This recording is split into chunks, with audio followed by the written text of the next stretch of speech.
Hello, friends. Welcome back to the Pack a Day podcast. I'm your host, Andy Herman. You can follow me on Twitter at Andy Herman NFL. And joining me once again is the APA, Andy, Perri, and Alex. The, of course, wonderful Alex Strofe. You can follow him on Twitter at Alex_Strofe. This is why I don't do meteorology, because I'm pointing the wrong way. And then here is at Perri_Goldstein, my good friend Perri Goldstein. It's probably my worst intro ever, but I'm still excited to talk to you guys. How the heck are you doing? I don't think that's the only reason you're not a meteorologist, Andy. But also, I appreciate the APA reference just 5 days away from the Royal Rumble. There you go. You're very welcome. That was just for you, Alex. Perri, how are you doing? I'm good. Ready to dive into these questions as we're sitting at halftime of the division game. Perri, you seem stressed. Are you stressed about the Packers? I'm not stressed about the Packers. No, this team can no longer elicit strong emotions from me. I've been hurt too many times. I think that's fair. I think that's very fair. Like this is a playoffs that we shouldn't be able to get hurt, right? Like there's no Packers in it. We've had our time, and now we can just put the season to rest and wait for the offseason and all the drama that's that is likely to unfold this offseason, I should say. So yes, we've got a ton to discuss. As Perri mentioned, we are currently at halftime of 49ers Cowboys. We saw a semi-disappointing game earlier, although a fantastic game from the Bengals and Joe Burrow as the Bengals beat the Bills in Buffalo, as Perri mentioned. Offline, that was a very Packers-esque home game, a Packers collapse in a playoff game that felt very similar and familiar, unfortunately. But we digress. We've got a lot of Packers topics to discuss and get to. So let's jump in right away. What we're going to be doing today is we're going to be going over 5 key offseason topics, 5 questions that are going to surround this offseason until they get answered. And we're going to go in a variety of different directions. You can probably guess which ones we are going to get to say the least. But I want to start with a very specific topic, one that when we spoke last time, Alex was very passionate about in saying that Joe Barry was not going to lose his job because of the way the defense played down the line. Perri, you were concerned about Joe Barry not losing his job because of the way the Packers played down the line. I was more like, I don't know. I think it's going to be tough to fire him because they played well down the line and because they can't really keep firing coordinators, or it's going to be a dark mark on Matt LaFleur and his coaching ability and things like that. So I don't know. It's been an interesting topic of discussion. We are now well past the season ending, 2 weeks past the season ending, and there has been no move. When they've made moves in the past, whether it was, Sean Menenga, whether it was Mo Drayton, whether it was Mike Pettin, when they've made moves, they have done it previous to that time period. It has been, the longest was 10 days, which was Mo Drayton. It seems like he's probably going to be back. But Alex, I know you were extra passionate about it last time. Is this the right move? Should Joe Barry still be back? And do you think he ultimately will be back? I ultimately think he will be, like I said, what was that, 2-3 weeks ago? But I stand by what I said 2 or 3 weeks ago, which essentially was, I think he'll be back. I don't think he should be back. I think we've talked plenty, and you just listed one name, Mike Pettin, right? I feel like there's been several guys that the Packers have given an extra year to, a year too long, if you will. And I think this is just going to be another case of that. I would have liked to see movement. We're not going to. It's disappointing because the defense on paper was what we were calling a top 3, maybe the best defense in the NFL prior to this season. And up until, I don't know, week 16, it was a completely underwhelming group. And they had 2 or 3 nice games in a row leading into that season finale against Detroit. And that's when I said, you know what? I think he did enough to save his job. And unfortunately, that's the case. You never root for somebody to lose their job. But when it's been the same problem, despite who the coordinator is, year after year after year, Packers fans like us are going to get sick of it. And I think that's kind of where, the space of which all of us are living right now. I don't think he should be back, but he is. And I assume he will be in 2023, given the time period. Perri, I know this was your concern at the end of the offseason. The glasses have come off, Andy. She's serious now. The glasses came off because the glare is really bad, and I didn't want to mess up Andy's video. But I mean, I hear you. I'm with you, Andy. I think that if Joe was going to be gone, he would have been gone by now. So I feel like it's likely that he's going to be back. But everything I said the last time we talked talked about this still stands. I don't think it's the right decision. You do bring up an interesting point that I hadn't thought about in terms of, does a coordinator carousel kind of reflect poorly on either the head coach or the GM? I'd actually never thought about that before. Yes, because he's the one doing the hiring, right? So if you're constantly rotating, then there are questions about Matt LaFleur's kind of like coaching, roster building, if you will, and like decision making. But I think there's questions like this is going to be a negative mark on Matt LaFleur regardless if the Packers defense comes back and Joe Barry is the coordinator and they underperform again with this roster and like all that they're investing into that side of the ball, and like that's just as bad. I think so. I feel like making the change, dealing with like the political repercussions of it, and then hopefully having a better defense is like the route that would look better for him. But he came out and was pretty adamant that there's not going to be any changes. So I don't think we're going to see any, but I'm pretty disappointed in that, because while the Packers played well for about like 5 weeks, the inconsistencies to me are still going to be there because it's going to be quite scheme related.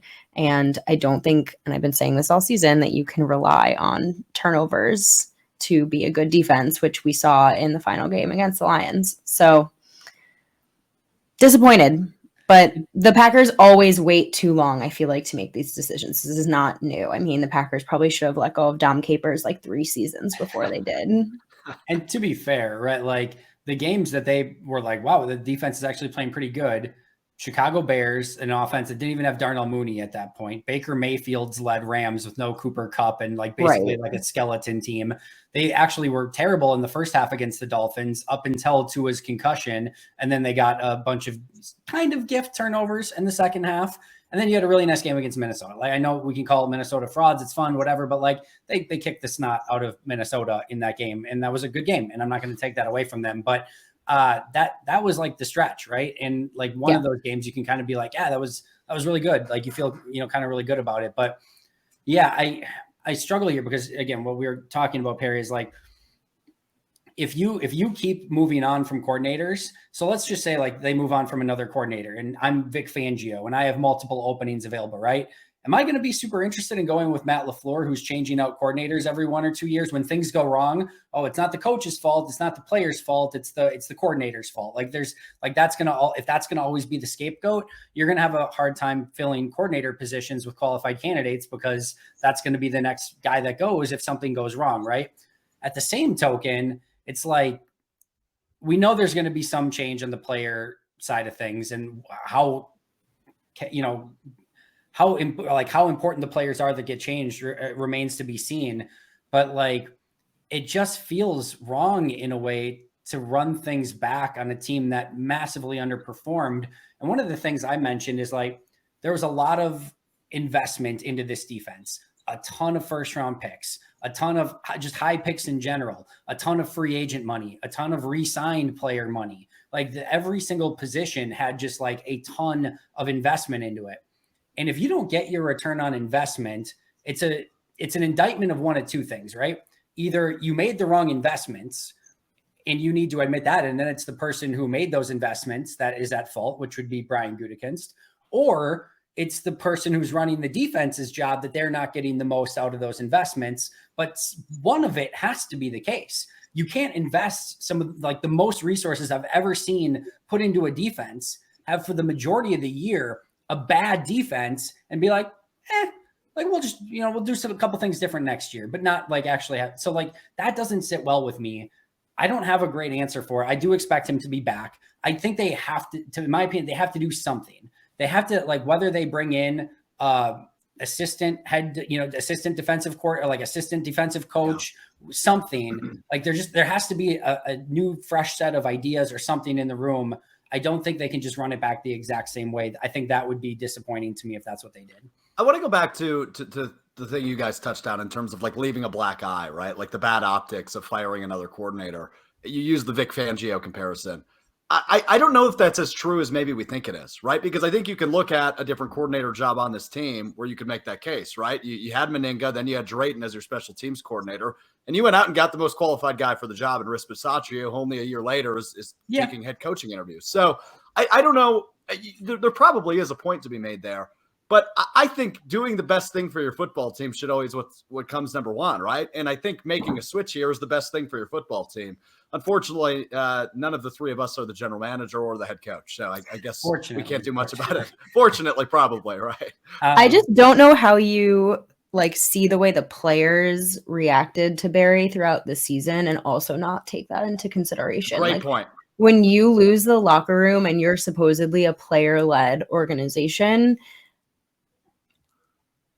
I don't know how well that goes over. Are you just pushing kind of this animosity and creating a little bit of a toxic locker room environment into next season where there doesn't need to be? Now, that's me very much reading into, locker room interviews after games, and obviously losing makes everybody unhappy. And I think there's part of that as well. These guys are, heightened and emotional and have high expectations for themselves, right, that they didn't meet. But I do wonder what it's going to be kind of come training camp, if it's just the same old story and these guys are I don't want to do this anymore.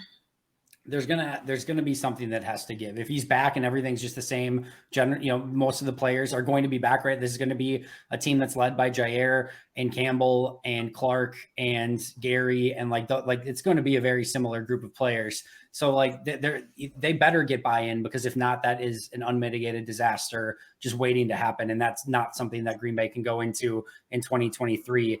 If they do bring back Barry, which again it certainly seems like they're going to. They have to make sure that everyone in that locker room and the organization is on the same page with what they want to do defensively. And, to Joe Barry's defense slightly, they did make adjustments through the course of the year that had some success, which was not the case with the offense. The defense was the main reason they did go on that winning streak and have a chance at the playoffs at the end of the year. Maybe there were some signs at the end of the year where the personnel and the coaching staff and the scheme were a little bit more in lockstep. And hopefully that's something that can carry over into 2023. But I think, to sum all of us up, I think we're slightly skeptical that that's ultimately going to be the case. Let's move to something that's obviously going to be much easier to discuss and have no issues whatsoever with how we respond to it. What should the Packers do with Aaron Rodgers? Because that seems like a probably important decision as well. That definitely carries some weight. So, Perri, I will give you the honors of starting this one. Should the Packers bring back Aaron Rodgers? Yes or no? I feel like there's enough information and content here to write a PhD dissertation on this subject. We could have just done one burning question in hindsight. Yeah, literally. This is the burning question. Let's be real about this offseason. Everything happens after this decision gets made. This is what everything is centered around. And I'm clearly stalling on my answer. I'm not going to actually answer the question, but I am going to say that I think the Packers are in probably their worst case scenario situation this offseason, which is unfortunate given what kind of moves they could have made. And I do understand why they're in this position. I don't think that this was necessarily they did everything wrong and that's why they're here. They made some decisions that felt right at the time and didn't work out, right? Last offseason was probably the offseason to trade Aaron Rodgers if you wanted peak, capital back for him, right? But at the same time, how dumb would you look to trade away the 2-time MVP if you think that you can run it back again another season? They made it to the NFC championship game, then they make it to the divisional round, both 1 seeds. They thought they could do it again, so they paid him. And I don't think I or most fans really disagreed with that decision because Aaron Rodgers was playing at a high level. So if you can get another couple of years out of that, then fantastic. But then we come back this season and he's not MVP Aaron Rodgers. And I think the point that I stick on, and if you listen to Pax, what she said, you've heard me say this now for a couple of weeks, is I don't think that Rodgers is bought into Matt LaFleur anymore, which is a little bit of the problem. I think the more he leans into this scheme It's very like quarterback friendly scheme, which we're literally watching Kyle Shanahan bring a third string quarterback to the divisional round because he's just like playing in scheme. I think that we get different results. So I think there's like, I don't know if it's a drop off in play, but there's clearly like some rift there. So if Aaron Rodgers wants to keep playing and he doesn't want to buy into what the Packers are doing as an organization, what Matt LaFleur wants to do and the way they're going to move forward, we're going to talk about whether they're going to reboot, rebuild, or go all in. I think also that plays into it. So he seems to think he can still play at a high level. Obviously, there's skepticism after watching him this past season, but trading him now, you're not going to get the same amount back. And this is a whole nother year of just your first round pick in 2020 sitting on the bench and also having to decide what to do with him. And then there's the cap ramifications. There's just like a lot of decisions that they're going to have to make that they just kind of pushed this pain into the future. And I think we all saw it happening last season when they brought him back on this contract. We were like, well, this is going to make things in 2 years maybe really, really awful, but it's here a year early because the Packers just completely underperformed like in all areas and missed the playoffs. Alex? And that's my answer. Yeah, that's really well said by Perri.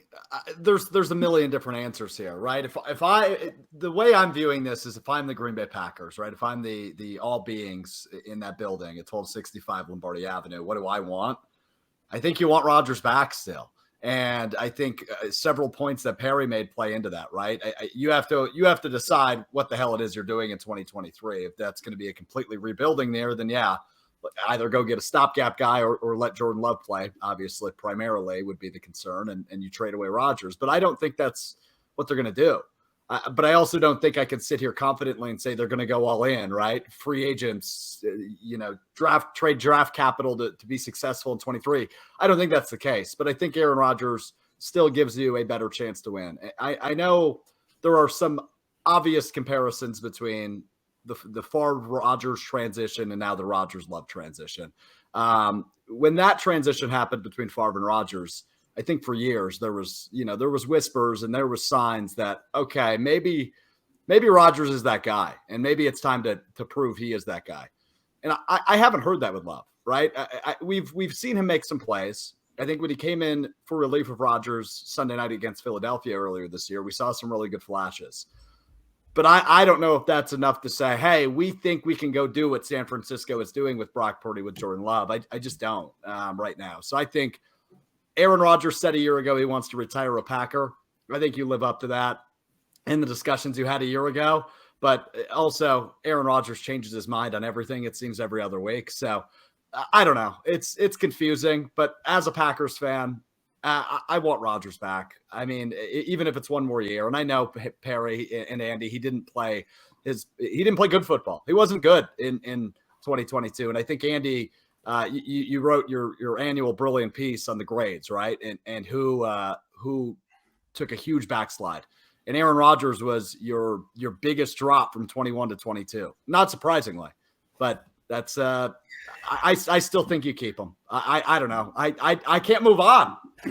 I understand that, and I think that's why this is such a difficult conversation, right? Because like I think in akin to a very political conversation, it feels like, well, if I think Green Bay should go in a different direction, it means that I hate Aaron and that I think that that he's terrible and like he's washed.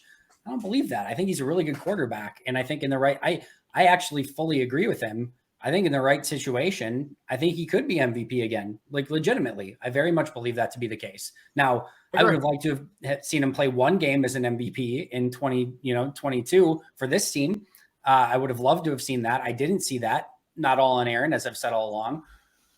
Where I come out on it, and I've done a whole episode on this, so I'm not going to go too in depth here, but I don't foresee personally a Packers Super Bowl this upcoming year or the following year with anyone at quarterback, quite frankly, but with Aaron at quarterback, specifically with the salary cap demands that he would not demands, but like how taxed the salary cap would be with his contract over the next couple of years.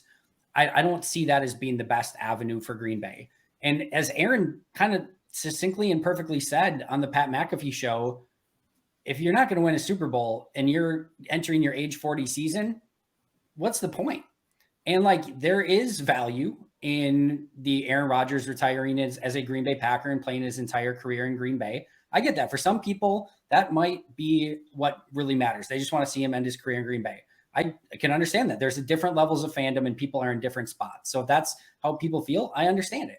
If they think that, and I could understand this as well, if they think that over the next decade, if you had to give me one more year of Aaron Rodgers or like 9 years after that of like, I don't know what I'm going to get, you make a strong argument that my best bet to win a Super Bowl in the next decade might be this next year with Aaron Rodgers. Totally get that too.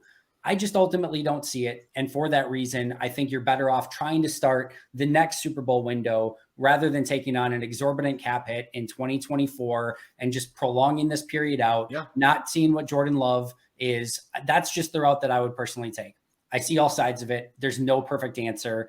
And I think it is a very difficult question to answer and know what they should do. And I think that's going to be what's the very interesting thing is this offseason is you bring Rodgers back. There are positives to that. There are negatives to that. If you go to Jordan Love or any other quarterback, there are positives to that. There are negatives to that. And it's just what the outcome of that is a franchise altering decision either way.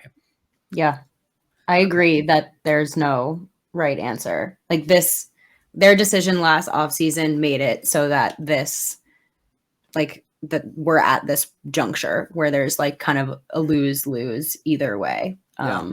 I personally think that they propped open the window like one extra year too long. And I'm with Andy that like if you're looking at as a franchise, as a Packers fan, your ultimate goal is to win another Super Bowl. And I just simply don't see that happening. I'm not saying that I see that with Jordan Love. I'm not saying I see that, like Andy said, but I don't. This team that we just saw, if they run it back, like it seems like that's what they want to do. Aaron Rodgers comes back. Matt LaFleur's keeping all the same coordinators. They make all the moves to keep whoever Rodgers wants on this team. We're going to get another 9-8, 8-9 season, and it's going to be mediocre, and it's just going to like push off like finally rebuilding to hopefully go win another Super Bowl. And I get the pain of not wanting to move on from a generational, like one of the best potentially we've ever seen quarterback to play. I get that. But at some point, Ted Thompson had to make a decision to move on from Favre, and you just had to do it. And it made people mad, and it ended up being the right decision. If it wasn't the right decision, would be talking about this differently? Probably. But you have to make the decision eventually. But I also think Rodgers isn't making it easier by any means. That decision last year, and just to wrap this one up with your point earlier, Perri, is like the decision they made last year was totally understandable. Like you get to these ultimate like situations because it's a really hard, like rock and a hard place spot that you're put in to make these decisions. He's coming off of back-to-back MVP years. You're like, how do you move on from that guy that's playing at an absurd level and gives you an opportunity to win a Super Bowl when he's playing at that level? So they made the decision at the time that they thought was best. It didn't work out last year. And now they're in a more difficult situation this year, ultimately because of it. Let's go on to the one that is very much tied to the last conversation that we had, and that's Jordan Love. And we can view this in a variety of different ways, and I'll let you guys go in whatever direction that you want. But should they keep him on the team? If Aaron is the starter, do they have to trade him? Should they trade him? Or you could say he should be the starter. The other question is, should they pick up his fifth-year option? I'll start on this one. Obviously, if I'm saying they should trade Aaron, to me, that means Jordan should be the starter this year. I think this is the trickiest answer to any offseason question because we just don't know how Green Bay feels about Jordan Love. We don't know if they legitimately think he can be a top 15 starter, top 20 starter, like a starter, just a guy starter, or like they think he's probably more of like a top tier backup. Like we don't know how they feel about him. And nobody's had an opportunity to see him in legitimate regular season games. And if you don't get that, even as the decision makers, I know they saw him in practice all the time, but if you don't get legitimate regular season snaps, it's so hard to make that decision. And, specifically when it comes to picking up the fifth-year option. So if I'm Green Bay and I even have an inkling that I think he can be a solid starter, I am going in the direction of we're going to go with Jordan as the quarterback and I'm going to pick up his fifth-year option. I don't really expect to compete in the next couple of years anyway. So I'm going to get a firm evaluation of Jordan. And then if we're bad this year, You have probably a top pick next year. You're still paying Jordan next year, but like it's a 1 year salary. You can figure it out, and you're probably picking high in the draft to start building with a new quarterback. So that's probably the way that I'm leaning. But Alex, I'll let you go next. What do you think? Let's live in my realm of the last answer, right? So I think Rodgers is back. You can't pick it up, I don't think. But then what the hell's coming in 2024? Is that a rookie quarterback? Is that you're trying to negotiate with him in free agency? Because if he is the backup again in 23, and let's just say he doesn't play, right? Rodgers wins 9 games. They miss the playoffs, similarly to how they did this year, except I'm just going to give him one more win. He doesn't command a ton of money then in the open market, I don't think. So you could probably get him lower than – and Andy Perri, I don't know if the number is out yet of what that option would be. I know it's somewhere probably around the $20 million mark, right? 20s, I know. Yeah, okay. So, yeah, you maybe try to go sign him for 13 or even 10, right, on the open market, and maybe he comes back as the starter in 24 if next year is Rodgers last year. But if he's the backup, the answer is no. But to your point, Andy, maybe they still think, hey, we've got this hidden gem, and we just got to wait 1 more year until we unleash him. I just have a really hard time believing if Rodgers is back, they pick up that option. But I also have no idea what Brian Gutekunst has done with the quarterback position for the last 4 years. So maybe I'm full of it. I don't know. I don't have a good answer here. 19.56 million, by the way, is not as bad as I thought. Yeah. Still bad though.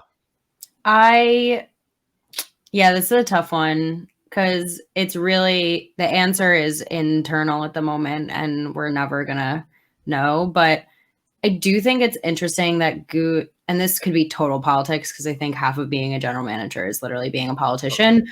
But, he's up there backing Jordan, right? So him saying we already know what we're doing with him, to me, says they're picking up the 5th year option. Him saying we feel really good about him coming in and winning us football games if Aaron had to go down. Like, I believe him. He did not have to say that. He could have said, more vague, weird answers. I think it's been pretty steady between him and Matt LaFleur talking positively. I think there's a lot of value in having a backup to Jordan's caliber. If that's like, let's say they just think that's his ceiling and they're going to have Rodgers through the end of this contract, then they keep Jordan and he's just like a really valuable backup who knows the system really well at this point, right? I don't think that they do anything with him because either he's just Aaron Rodgers' backup and they've already invested all this time into him, or he's going to start for them because he's, they think he's the next guy. If they thought that he had trade value at this point, I think he would be gone. I don't know that he really has any trade value. I know that there's been rumors like, oh, he's going to force a trade. I don't know what leverage Jordan Love has to force a trade. So he either starts or he's in. But I think they've already kind of confirmed they're going to pick up his 5th year option, which is, I think, the right decision. Like, you've spent all this time developing this guy. You might as well try to get at least 1 season on his rookie deal before you do make a decision with him. I just think they gave him a raw deal in this. They took him in the 1st round. I was a huge fan of his coming out of the draft. I thought he had the most insane talent, obviously needed some development. He landed in the perfect situation to sit behind Rodgers and take the time to develop. And I really liked what I saw in the limited time that we've had with him on the field.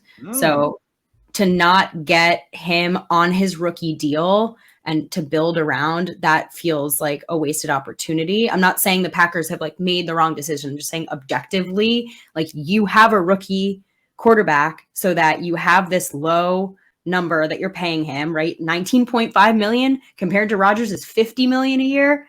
Think about all you can do to invest to build around a rookie. Look at what the Chiefs were able to do with Mahomes on his rookie deal. They won a Super Bowl, right? You can invest in all of these weapons. That's the point.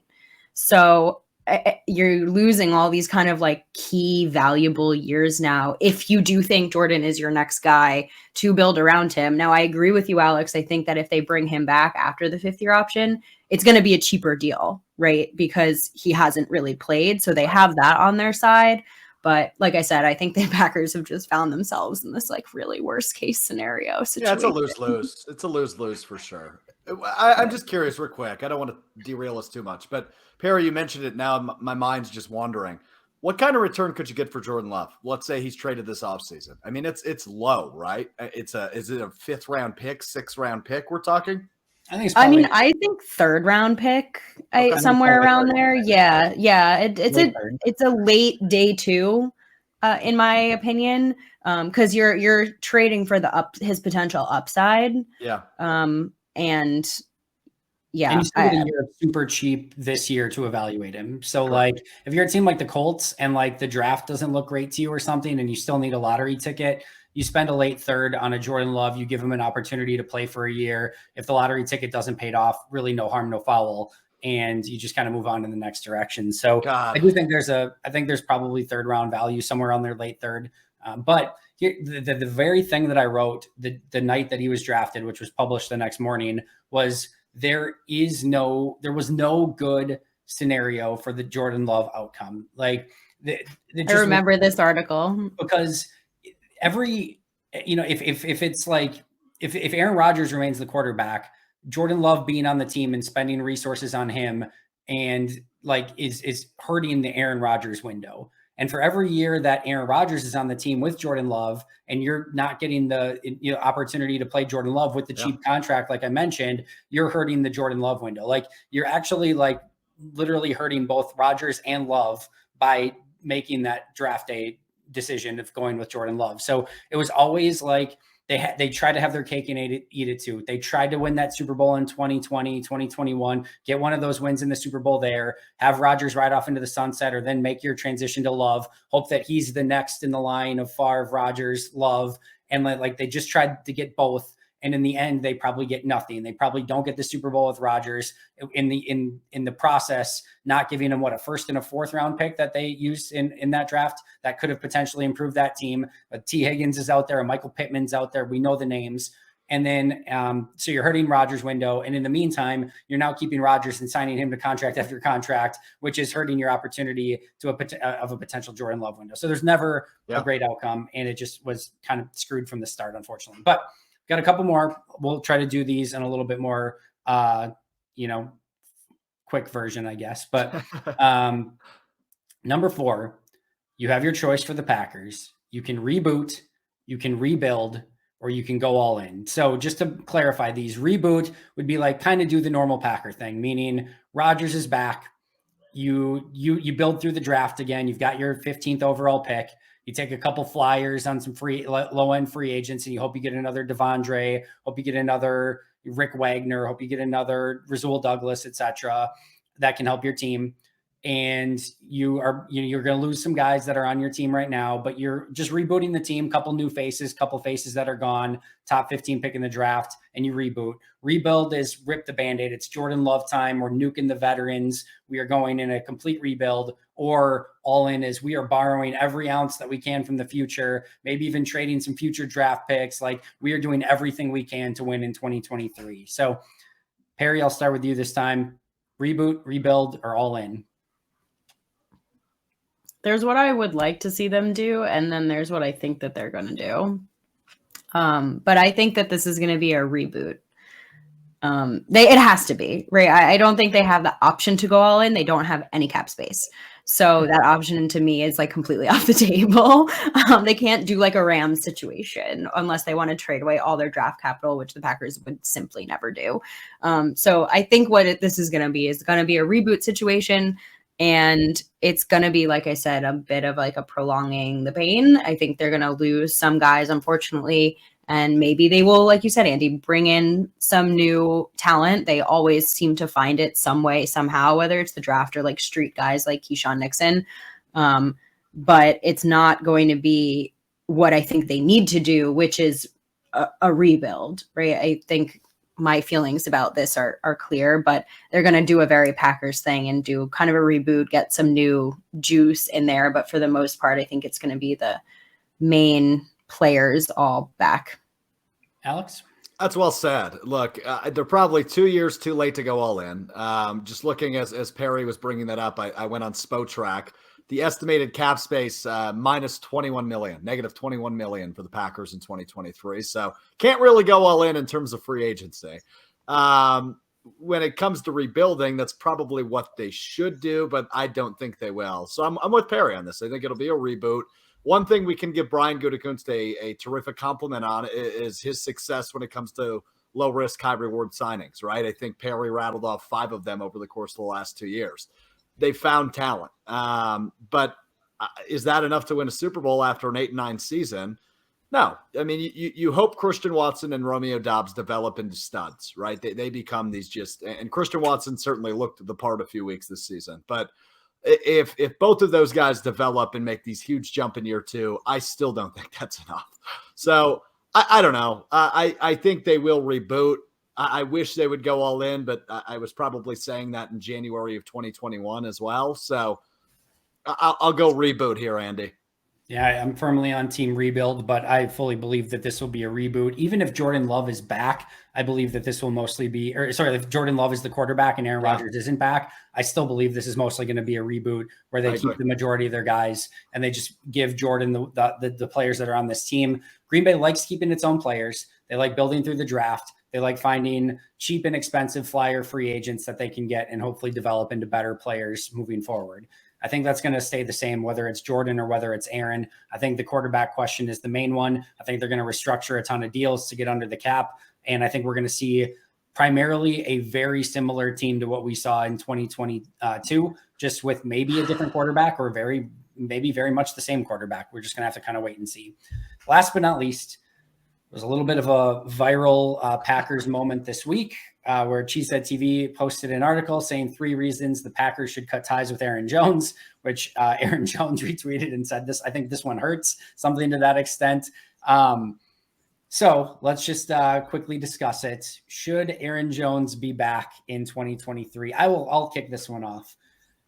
I believe Aaron Jones should be back in 2023, regardless of the scenarios. If you are saying like a full rip the Band-Aid scenario, I could hear you out saying there's an argument to be made of going in a different direction with Aaron, because paying a running back a lot of money when you're completely rebuilding the team and tearing it down is not the smartest thing to do. I totally understand it. This is a guy you want in your locker room. This is a guy that you want on your team. And even in the scenario where you go full rip the Band-Aid, completely nuclear, even more reason why I want Aaron Jones in that locker room to try to keep things together as much as possible, because that is going to be a really difficult transition for a team that is focused on winning for so incredibly long. So if it is a full rebuild, complete rip the Band-Aid, even in that scenario, I want Aaron back. If you are rebooting, I want Aaron back. If it is all in, I want Aaron back. So that's just a guy I want on my team, on my franchise. I know the optics of paying older running backs big amounts of money. I get all of it, but I just want that guy in my locker room. I could actually not agree more. Just yes, 10 out of 10, no notes. Aaron Jones is your best weapon. Yep. Like, say what you want about Christian Watson and what he's going to develop into. Aaron Jones is your best weapon on offense. So you need him back, regardless of, like Andy said, all in, rebuild, reboot, whatever. Like you need that guy on your team. And I'm about to say something that might be a hot take. I'm worried about this locker room moving forward. I think losing brings out some really like negative sides of people. That's just like how it is. And I don't know how much this locker room is gelled, is unified at the moment. And I think some decisions this offseason could make that worse or better. I'm not sure yet. And like Andy said, I think you need a guy like Aaron Jones in that room. You just do. He's full of positivity and he's the easiest guy to root for. And I don't care about the fumbles. So don't come at me in the comments on YouTube about the fumbles. I simply do not care. Like, he is just positivity and an incredible football player. And this team needs a guy like that right now. YouTube commenters under 3 fumbles next year for Aaron Jones. I'm going to say under 3 fumbles for Aaron, whether lost, whatever. He will not fumble more than 2 times next year. That's not stamp it in. I don't have a hot take to follow up Andy's good take there. Perri, I don't know if your take was hot, room temperature, or cold. I think it's a very good take, regardless of the temperature of it. I think you're right, and it's going to be interesting to see, right? Like, we've seen some of the optimistic stats on Twitter of teams that, go on a nice win streak at the end of one season and miss the playoffs usually come back and make the playoffs, like the Packers did, winning 4 of their last 5. So we'll see. I think exactly right. It's not about the X's and the O's always. It's about the Jimmies and the Joes. And Aaron Jones is certainly a Jimmy and a Joe, right? He's your best playmaker. I don't know if I nailed that analogy or not, but I did. Well, in this case, the Jimmies and the Jones. Yes, correct. Even better. Wow, I missed an easy joke there, You really Andy. did. Glad You we have really the did. dad in the room glad we have the dad in the room to figure it out. Everything you guys said is correct. Aaron Jones should be back at 23. That's all I got. The last thing I'll say about that too is if you want to do the whole let's look at the stats. When Aaron Jones gets 15 or more touches, the Packers win. When Aaron Jones doesn't get the ball, the Packers lose. So there you Pretty go. much.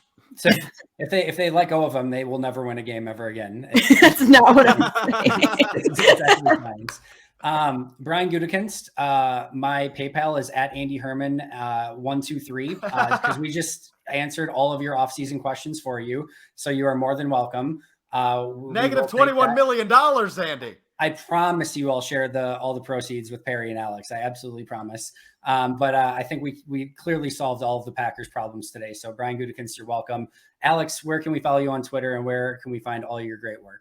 Well, I appreciate the word great in there. You can find me on Twitter at Alex_Strofe, where probably bad football takes most of the time on there. And then, at ESPN Madison is where you can find all of our work at ESPN Madison across pretty much every social platform except Instagram. We're suspended still on Instagram. So there you go. I don't know what happened there. I didn't make it my personal OnlyFans page. Anyway, that's a story for another day. Perri, I talked myself into a hole here. I'm going to gloss over that. Dig Alex out of this hole, please, Perri. Okay. You can follow me on Twitter at Perri_Goldstein. I think the algorithm hates me right now. I don't even know if my tweets are showing up anymore, but you can give that a follow. More importantly, you can follow my other podcast, Pax What She Said, at PWSS Podcast on Twitter. I'm co-host with Maggie Loney, who is fantastic. And we are now going down to 1 episode a week because it's the off season and there just really isn't that much to talk about unless you're Andy Herman and you come up with these amazing topics. But you can listen to us wherever you get your podcasts. I actually have a notebook full of topics for this whole week coming up. It doesn't surprise me at all about all the topics that we're going to be discussing this week. So it's a great segue. If you're not subscribed already, please make sure to subscribe. I will be right back here tomorrow with an all new episode. Ross, Jake, and Jacob will be here on the audio version of the podcast tomorrow. If you're listening, wherever you find your favorite audio podcast, that is going to do it for Alex, Perri, and I. We will see you next time. But until next time, and as always, go Pack, go. Go Pack, go. Go Pack.